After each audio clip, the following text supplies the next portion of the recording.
Your brilliance doesn't just light a room, it exposes shadows that people spend their whole lives hiding in. That's the truth, chosen ones, and it's why they whisper, why they roll their eyes, why they act uncomfortable around you. Your intelligence doesn't just make you stand out, it makes others feel naked in the presence of a mind that can't be tricked, tamed, or boxed in. Now imagine this for a moment. Chosen one. The world is a stage where most people are busy reciting borrowed lines, fumbling with scripts they didn't even write. But then you walk in, and without even trying, you flip the script entirely. Suddenly, the stage lights shift, and everyone feels like an extra in your scene. That's how unsettling your gifts are. They reorder the roles. You're not just participating, you're directing, rewriting, and revealing. And that leaves them shook, because it means the illusions they hold on to don't stand a chance when you're around. Even research has shown that highly gifted individuals are rare, barely 2% of the population. But chosen one, numbers don't capture what you carry. It's not about a score on paper. It's about the way you break patterns that others cling to for safety. It's about the way your mind doesn't just solve problems, but questions the very foundation of why they exist in the first place. While others are buffering, frozen like an old computer, stuck on the loading screen, you're already running 3 systems ahead, updated, optimized, and unstoppable. That's why people whisper. That's why they side-eye you. It's not because you're too much. It's because they know, deep down, you are everything they're not ready to face. And thank you, chosen one, for being here. Don't forget to pay this message back by simply pressing the like and subscribe. Help spread this message to more souls, because it's the responsibility of all of us to spread the light. And thank you again, chosen one, for being part of this mission. You're not just a listener, you are part of a force that the universe is using to shift everything. Now, let's come back. Your intelligence, your gifts, they're not just random quirks. They're the reason the world reacts to you the way it does. People say you're different, not because it's a compliment, but because it's their way of explaining why they can't keep up with you. They laugh at your ideas, roll their eyes, or pretend you're overcomplicating things. But here's the truth. They know you're seeing something they can't. You're processing at a speed, at a level that makes them feel exposed. It's like holding a mirror up to someone who hasn't looked at themselves in years. They don't like what they see, but it's not the mirror's fault. It's your presence that reveals it all. Think about how many times you've noticed a lie before it was fully spoken, how many times you've sensed the hidden motive behind someone's words, how many times you've been right when everyone else swore you were wrong. That's not paranoia. That's your intelligence piercing through the fog. And let's be clear, this doesn't just shock people, it shakes their identity. Because when you walk in the room, you don't just bring answers. You bring the kind of questions that make their entire worldview wobble. And that's terrifying for someone who depends on routines, illusions, and comfort zones. It's almost funny when you see it clearly. People act like they can size you up, put you in a category, slap a label on you. But the moment they try, you break the frame. They say, "You think too much." No, chosen one, you think too deep. They say, "You're too intense." No, you're simply too real in a world addicted to fake. They say, "You're hard to understand," and that's because you're not meant to be understood by shallow waters. You're an ocean, and oceans can't be skimmed in one glance. And let's not ignore the science here. Studies on gifted minds have shown they often process information in a non-linear way, connecting dots that others don't even see exist. Your brain isn't just operating with logic. It's weaving patterns across emotions, intuition, and perception. That's why people sometimes accuse you of being lucky or having things just happen for you. But luck has nothing to do with it. It's insight, foresight, and awareness sharpened into a gift the average person can't imitate. Now, enemies won't admit that. Instead, they'll project. They'll say you're arrogant, cold, detached, or even strange. But all of those labels are really confessions. What they mean is, you unsettle me. You force me to question things I'm not ready to face. They can't put it into those words, so they twist it into insults. But here's the irony. Those very reactions are proof of your power. If you were ordinary, they wouldn't care. If you were like everyone else, they wouldn't feel threatened. But the fact that they gossip, criticize, and quietly obsess over you, that's the universe confirming your impact. Chosen one, never shrink yourself to make their discomfort easier. Never dim your light so they can stay comfortable in the dark. Your intelligence, your gifts, they were never designed to fit into their neat little boxes. They were made to smash them, flip them, and sometimes even set them on fire, because the world doesn't evolve without disruptors. And that's what you are, a disruptor, a walking question mark.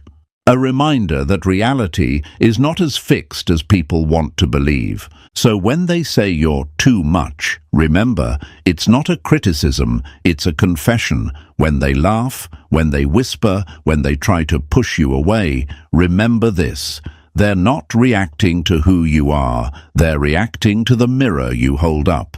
You make illusions tremble, you shake foundations, you leave people shook because you're living proof that brilliance can't be silenced and gifts can't be hidden.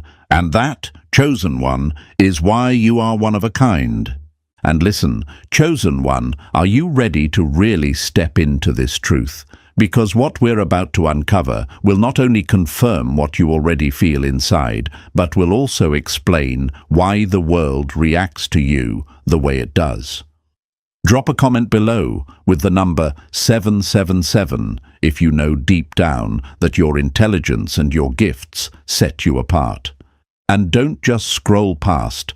Stay with me until the end, because if you truly carry this rare light, you'll feel every word pulling you deeper. This isn't just another message, it's a mirror of who you are and why others can't handle it. So let's not waste another second. Let's dive into it step by step. And trust me, if you are the chosen one, you'll recognize yourself in every layer of what's coming next. Let's get started. Number 1, your mind terrifies them because it refuses to bow. The greatest danger to control is a mind that refuses to kneel. That's the kind of gut-punch truth they don't want to hear, chosen one. Your intelligence doesn't just make you different, it makes you uncontrollable.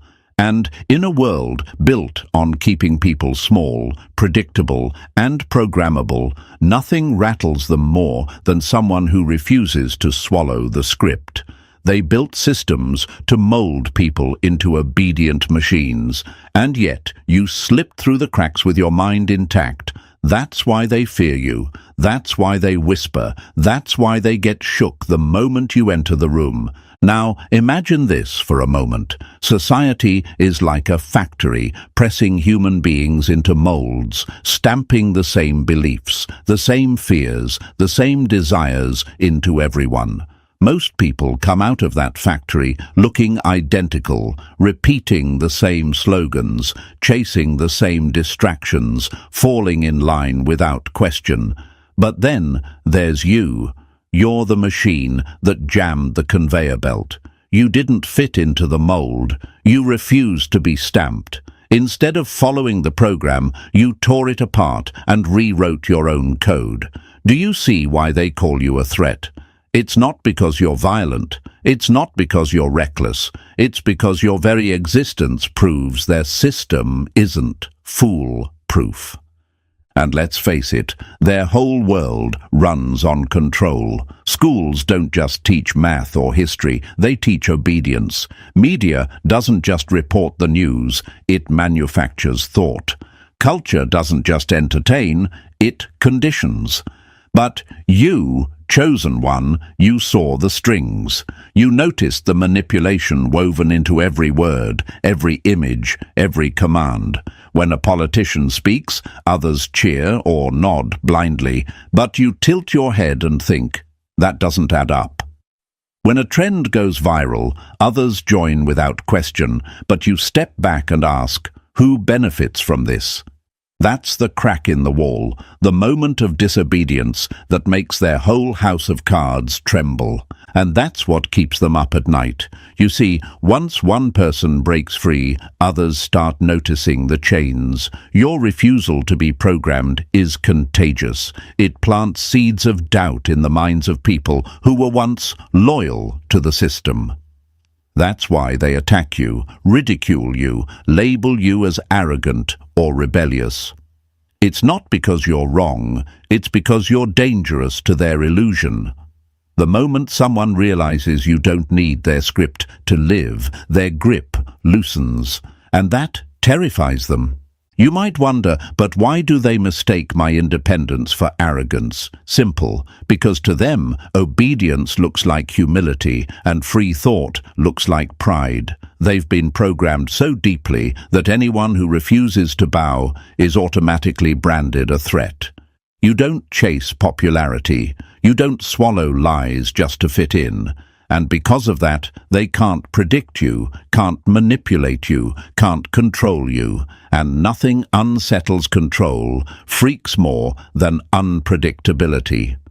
Think of it like this. Most people walk through life with blindfolds on, trusting the voice that tells them where to step. You, chosen one, tore the blindfold off and started asking why the voice exists in the first place.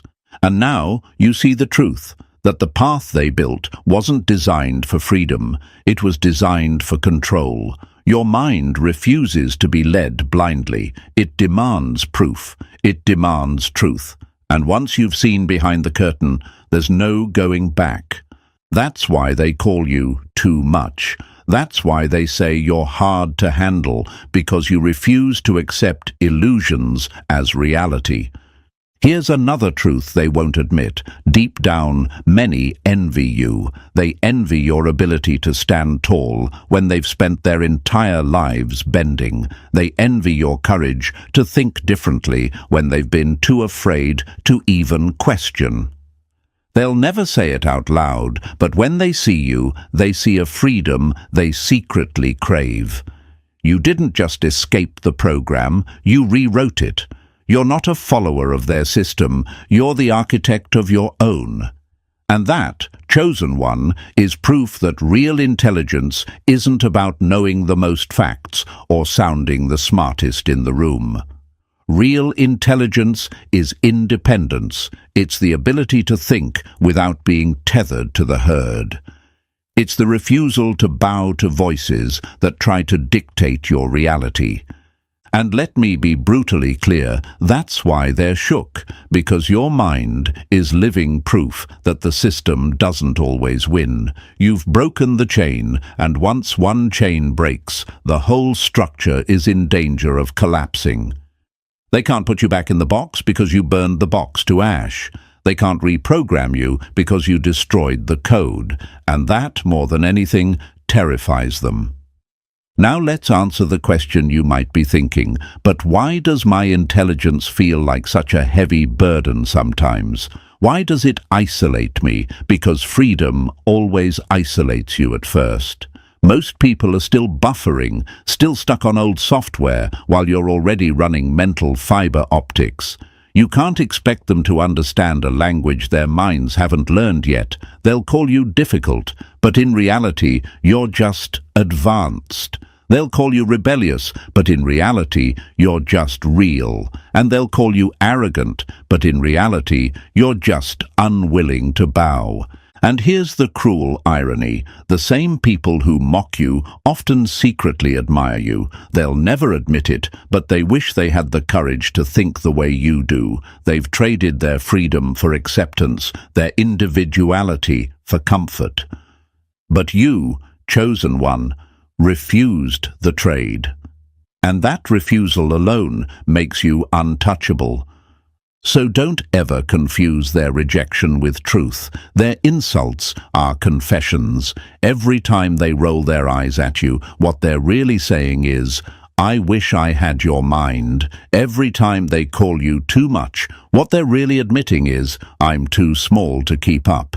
And every time they accuse you of arrogance, what they really mean is, "I can't stand the mirror you hold up to my obedience." That's why your intelligence is more than just a gift. It's a revolution in itself. You are the glitch in their matrix, the code that refuses to run, the reminder that not everyone bows to their program. And no matter how hard they try to box you in, your mind will always slip through the cracks. Chosen one, your intelligence is not a curse, it's your crown. Wear it boldly, because while they spend their lives repeating lines given to them, you'll continue writing your own script. And that's why they're not just unsettled by you, they're terrified of you. Your mind can't be programmed, and that makes you the most dangerous kind of free. Number 2, you carry ancient codes that time couldn't erase. The blood remembers what the mind forgets. That's the kind of truth most people run from, chosen one. Your intelligence doesn't just come from study, it doesn't come from books or classrooms. It comes from the marrow of your bones, from the quiet whispers buried in your DNA. And that's what terrifies them, because they can't explain it, they can't box it, they can't stamp it with their validation. You carry something older than their systems, deeper than their degrees, stronger than their opinions. You carry codes that were carved into existence long before you arrived, and those codes refuse to die. Now imagine this. Your ancestors lived in times where they weren't allowed to fully express themselves. Some were silenced, some enslaved, some pushed into shadows, others denied the chance to rise. But brilliance cannot be destroyed. It only waits. Their genius, their vision, their unfinished work was folded into the fabric of your being, stored inside you like encrypted files waiting to be unlocked. And when you were born, the universe pressed download. That's why your mind feels different. That's why wisdom flows through you like an ancient river, even when you haven't learned it in the ways people expect. You're not just one person, you are the continuation of thousands who refuse to vanish. You are the result of the dreams your ancestors weren't allowed to speak out loud, and that fact alone leaves people shook. They want to believe intelligence begins and ends with their systems, with diplomas, with institutions. But then you appear, and without the validation they cling to, you display a knowing that can't be faked. You step into new spaces and navigate them like you've been there before. You solve problems without needing a manual. You sense truths that others haven't even begun to question, and they look at you with suspicion because it doesn't add up in their small equations. Let me ask you, chosen one, how many times have you known something before you could explain how you knew it? How many times have you felt a pull towards something with no logical reason? That's not luck. That's not coincidence. That's memory. That's inheritance. That's your DNA, whispering what it has carried through centuries of survival and struggle. You are a library disguised as a single soul. And while others are reading pamphlets, you're pulling from volumes written across bloodlines. Here's a metaphor for you. Imagine the world as a computer system. Most people download programs, update their software, and call it knowledge. But you came pre-installed with codes no one else can access. These aren't files you downloaded, they're embedded in your hardware. When you respond to life with wisdom beyond your years, when you speak truths that silence rooms, that's your ancestral program booting up. And it scares them. Because it means intelligence doesn't belong to their systems. It belongs to those who endured, who dreamed, who passed on their unfinished fire to you. And that's what unsettles people. They trust knowledge that comes stamped with credentials. They respect titles, degrees, certificates. But when you stand without any of those and reveal a brilliance that humbles them, they feel exposed. They can't explain why you know what you know. They can't reduce it to something they control. So instead of acknowledging the depth, they call you strange. Instead of honoring the ancestral current flowing through you, they dismiss it as arrogance or luck. But let's be real. What they're really confronting is the terrifying truth that humanity's connection runs deeper than they want to admit. You are proof that the past doesn't die. It lives in the present through you. Every insight you carry has roots in sacrifices made long before you. Every gift you express speaks for those who were silenced. You are the living continuation of battles fought and dreams buried. That's why your intelligence feels heavy at times. It's carrying weight. You're not just solving your own problems, you're completing unfinished work. You're voicing truths generations choked back. You are the mouthpiece for bloodlines that refuse to be erased. Now imagine this. You walk into a room and without saying a word, people feel something in you they can't name. They sense authority without a title. They sense history without a book. It's like standing in front of a monument. You feel the weight, even if you don't know the details. That's you. You carry that weight, and it rattles them because it makes them confront the fact that there are powers, memories, and codes beyond what their shallow understanding can grasp.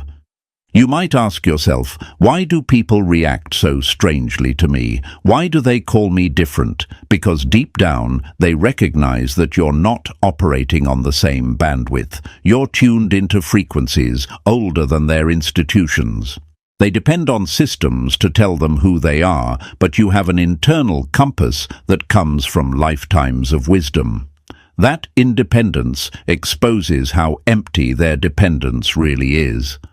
And let's not overlook the envy. They will never admit it, but many wish they carried what you do. They wish they had instincts that sharp, insight that deep, wisdom that old. They wish they didn't have to cling to systems to feel intelligent. You, chosen one, are walking proof that brilliance can't be stamped out, that truth survives through bloodlines. And when they call you one of a kind, they're only half right.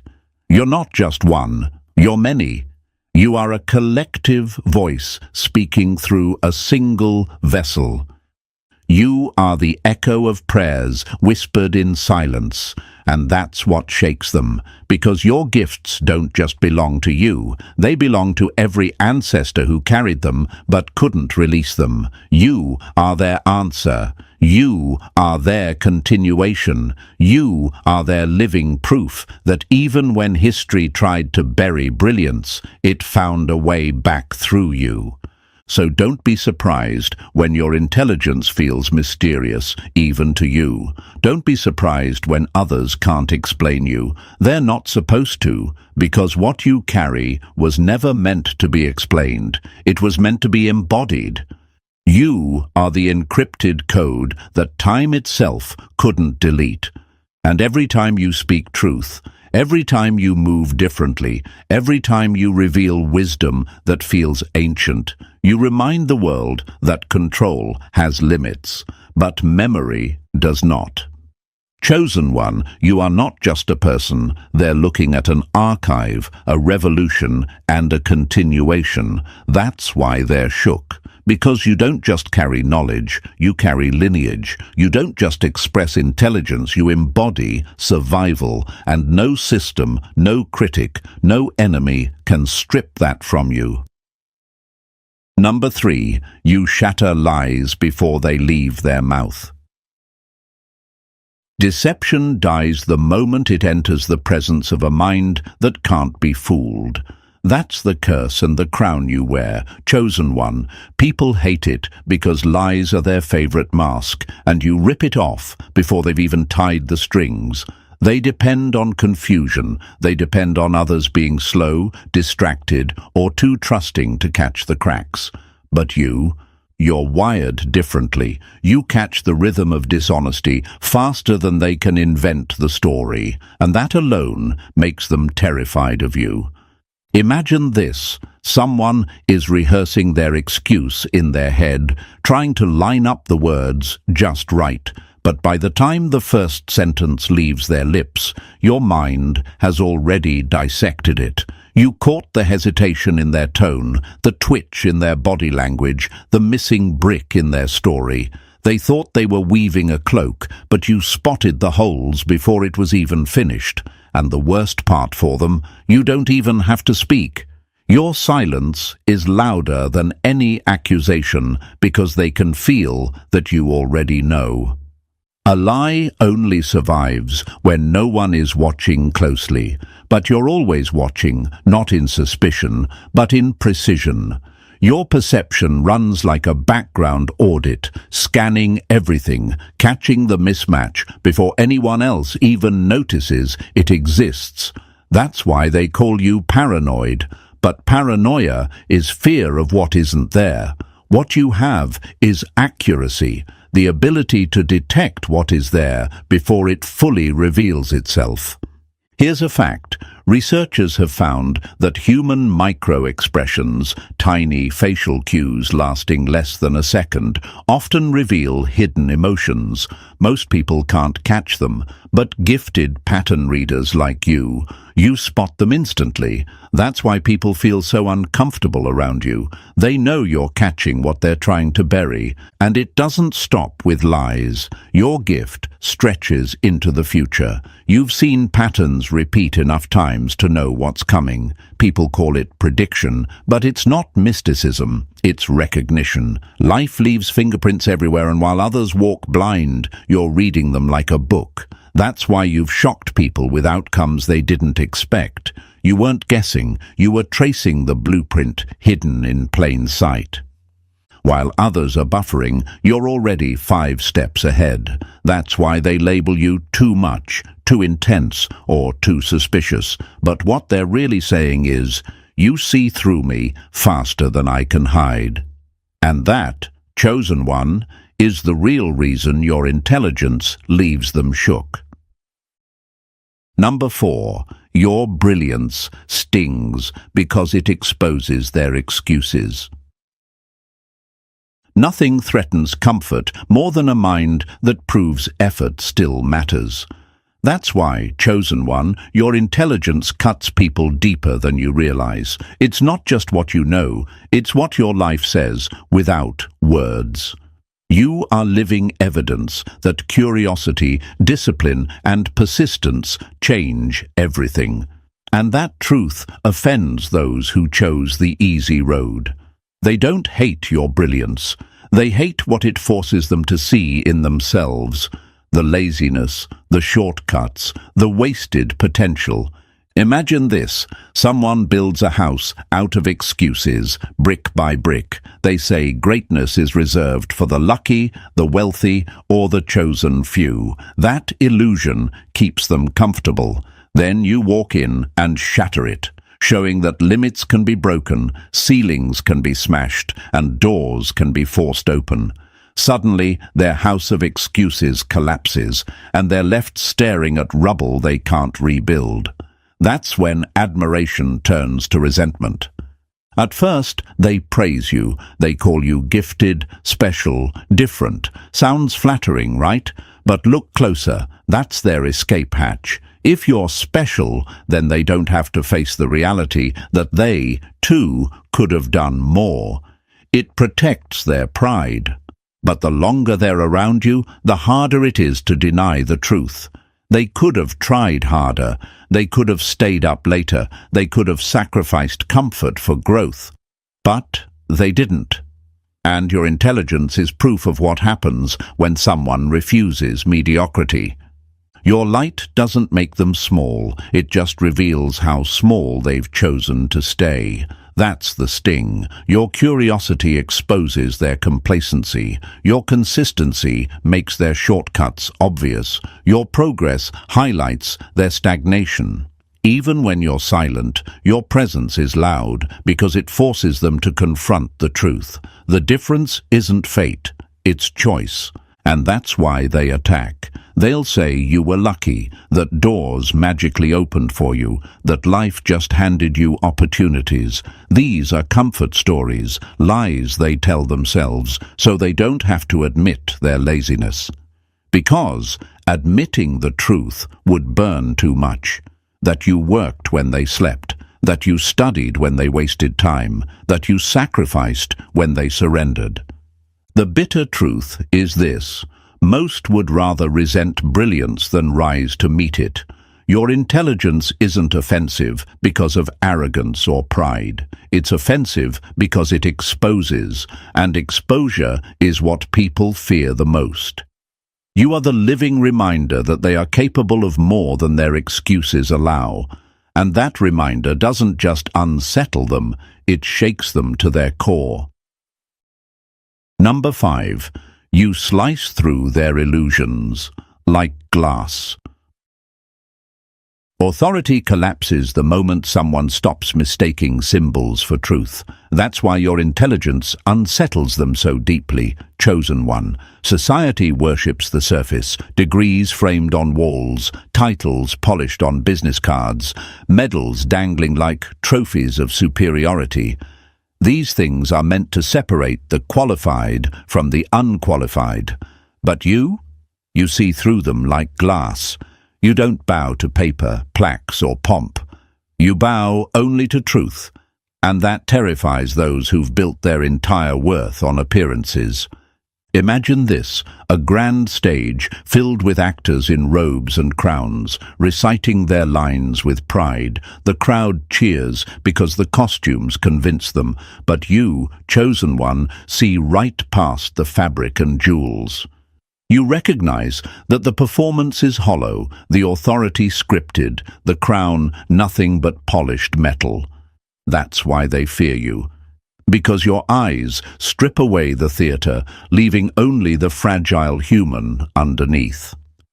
Most don't chase knowledge to understand, they chase it to be applauded, and recognition, unlike wisdom, is fragile. That's why people with titles feel small around you. Their power depends on external validation.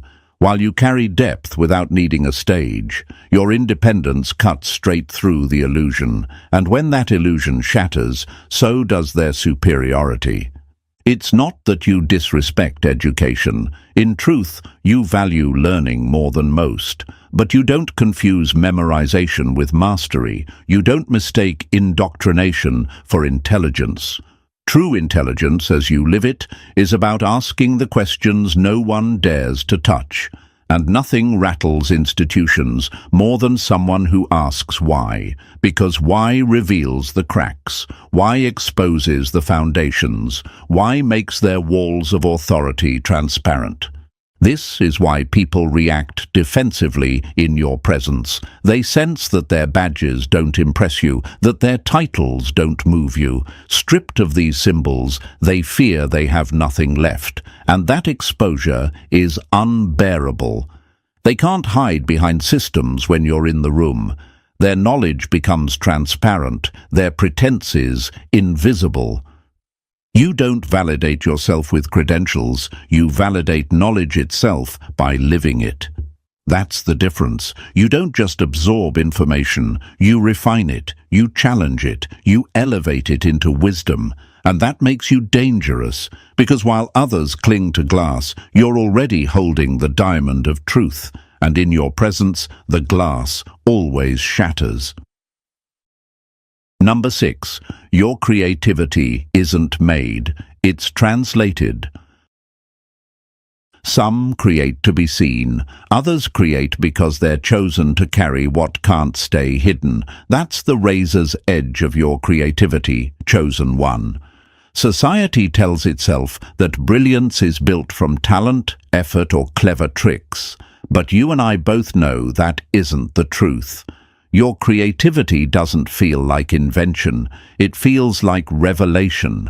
Ideas don't trickle into you like they do with others. They arrive fully formed, like lightning striking, and your only job is to ground the current.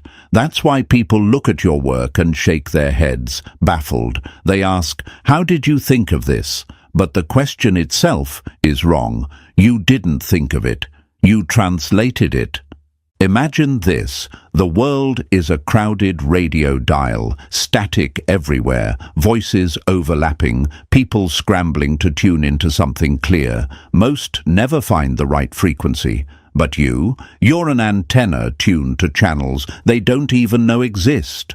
While they're straining to catch noise, you're pulling down symphonies, and when you turn those signals into words, art, music, vision, or strategy, people feel it, not just in their minds, but in their bones.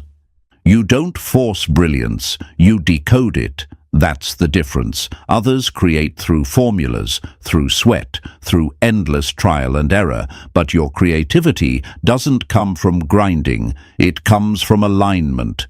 That's why your work carries weight that can't be imitated. It feels alive, it carries echoes, it moves people in ways they can't explain. They'll say things like, "There's something different about this," or "I can't explain why this hits so hard." What they're sensing is that your work isn't just human, it's a translation of something timeless. And that's exactly why it unnerves people. When they compare themselves to you, they feel small. They can mimic trends, copy styles, and follow instructions, but they can't access the reservoir you're pulling from. They don't have the antenna, and instead of admitting it, many will dismiss you, criticize you, or reduce your brilliance to luck. But the truth? They know your work carries a frequency they can't touch. Your creativity is a bridge, the unseen crossing into the seen. That's why it doesn't just impress, it shakes people, because deep down they realize they're not just watching you work, they're witnessing the eternal being translated into the language of now. And that truth? It unsettles them more than they'll ever admit. Number 7. You are the real thing in a world of imitations. Nothing humiliates a pretender more than standing next to the real. That's the wound you carry into every room, chosen one. People spend years polishing masks, rehearsing lines, and borrowing brilliance from others to convince the world they are intelligent, deep, or original. To most eyes, it works. They look confident, they sound insightful, they appear unique. But when you arrive, the entire performance collapses because you embody what they've been faking.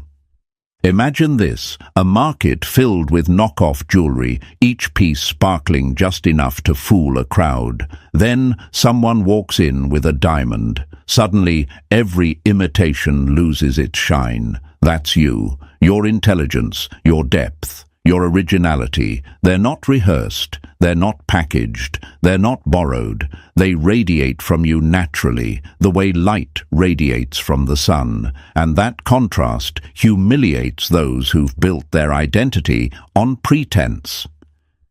Authenticity needs no costume, but pretense requires constant maintenance. You don't force brilliance into conversations. It flows effortlessly. Your depth isn't staged. It's in your silence as much as your words. And your originality isn't a desperate attempt to stand out. It's the way you breathe, the way you exist. That's why they lash out. They'll accuse you of arrogance, of trying too hard, of being too much. But these are not truths about you. They're shields they hide behind, flimsy defenses against the shame of being exposed. Here's the irony. Many of them started their act because they craved the respect that comes naturally to you. They wanted to be admired as insightful, strong, or unique. But when they meet you, the authentic version of everything they've pretended to be, the respect they wanted evaporates, because now their costume looks cheap beside your reality, and instead of celebrating what they claim to value, they attack it. Because if they acknowledged you, they'd have to admit they've been lying to themselves all along. You don't expose them by speaking, you expose them by existing. That's the knife. You don't point fingers, you don't call anyone out, you just show up as yourself. But that alone reminds them how much energy they waste performing a role. It eats away at them, and humiliation turns into hostility. So don't be surprised when the pretenders despise you. It's not because you're wrong, it's because you're right. You embody the very thing they've been pretending to be, and nothing burns deeper than being unmasked by the effortless presence of the real. Number 8. You turn their chaos into clarity. The greatest threat to confusion is a mind that makes the impossible look effortless. That's exactly why, chosen one, your intelligence shakes people at their core. Where others see walls, you see doors. Where they drown in tangled knots, you untie them with a single pull. You don't just consume information, you restructure it, refine it, and return it so simple that it feels obvious. And that's what disarms them. Because once you've revealed the truth, they can no longer hide behind excuses. Imagine this, a room full of people staring at a puzzle with missing pieces, scratching their heads, frustrated, declaring it unsolvable. Then you step in, rotate the pieces once, and suddenly the picture appears. To them, it feels like magic. But to you, it's just vision. That's why they resent you, because what they labeled impossible, you turned into child's play. And the moment you do, their excuses collapse. Complexity is comfort for the lazy. When something feels too hard, people use it as a shield, a reason to delay, to avoid, to quit. But your clarity exposes that shield for what it really is, fear disguised as difficulty. That's why they mistake your gift for arrogance. They think you're showing off when you cut through what overwhelms them. But the truth is, you're not trying to impress anyone. You're simply operating at a level they haven't reached. And this gift goes beyond knowledge. It's about vision. You see the pattern inside the chaos, the signal inside the noise, the essence inside the clutter. While others get trapped in irrelevant details, you extract what truly matters and present it like it was always there. That moment unsettles them because it forces them to face the truth. The mountain they feared was nothing but a shadow. What really rattles people is how natural this is for you. You don't wrestle, you don't grind, it flows, and your ease exposes the weight of their struggle. While they thrash in the water, you walk across it. While they panic in the storm, you read the weather and find the path. That contrast humiliates them because it reveals that the barrier wasn't the problem, their perspective was.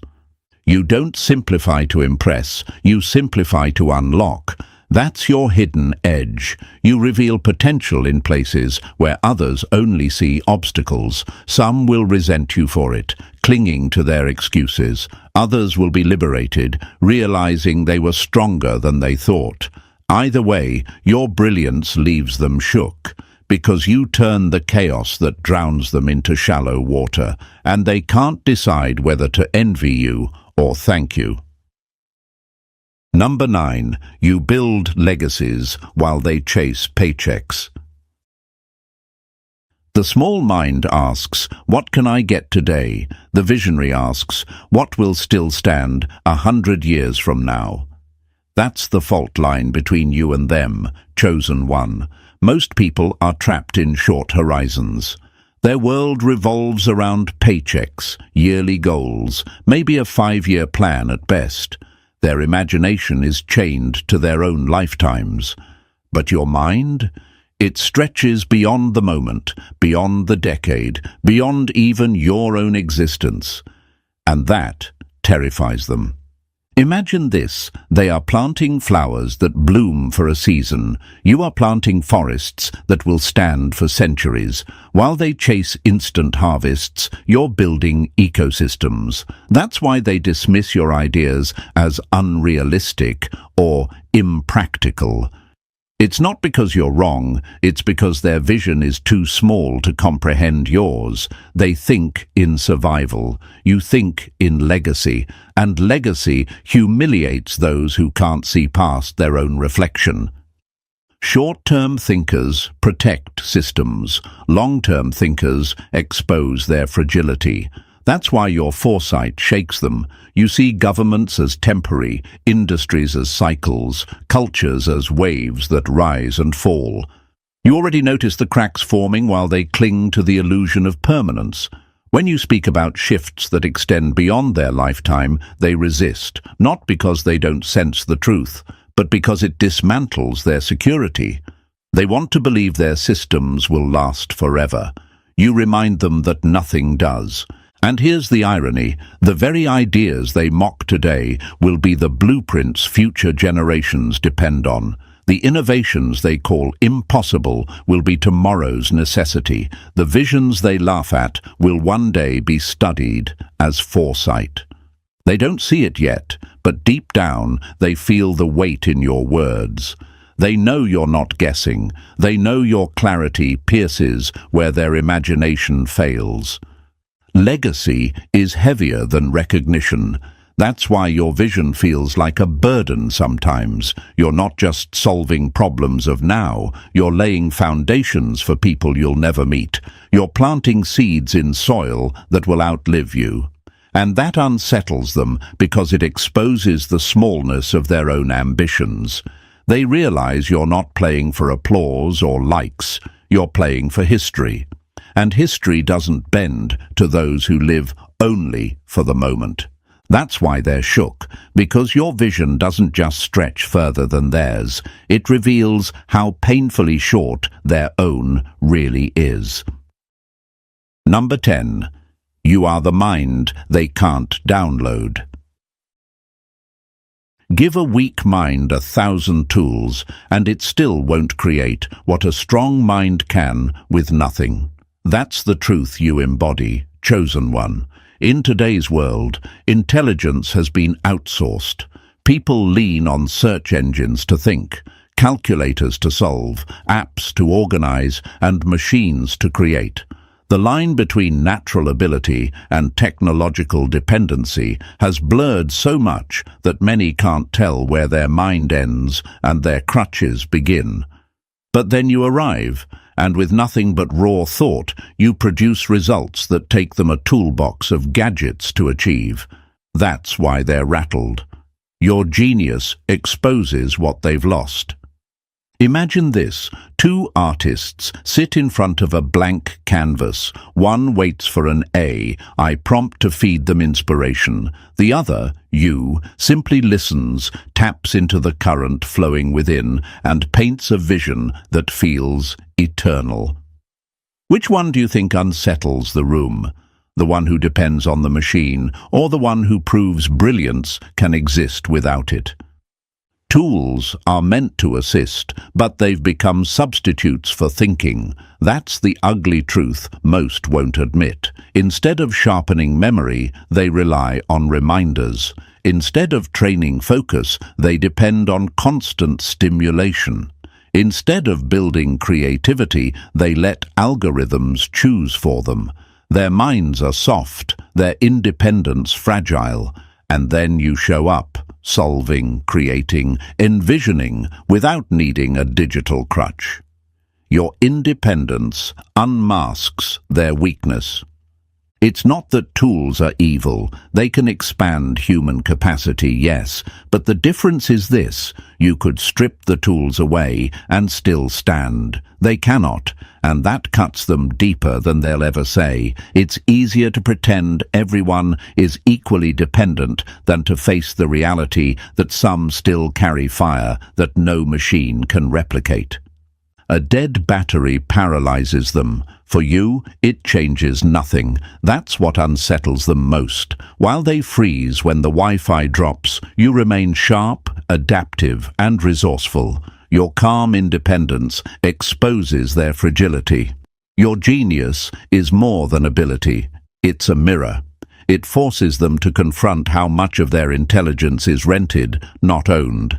And that's why they're intimidated, because you remind them of a sobering truth. Without their tools, they collapse. Without their tools, they vanish.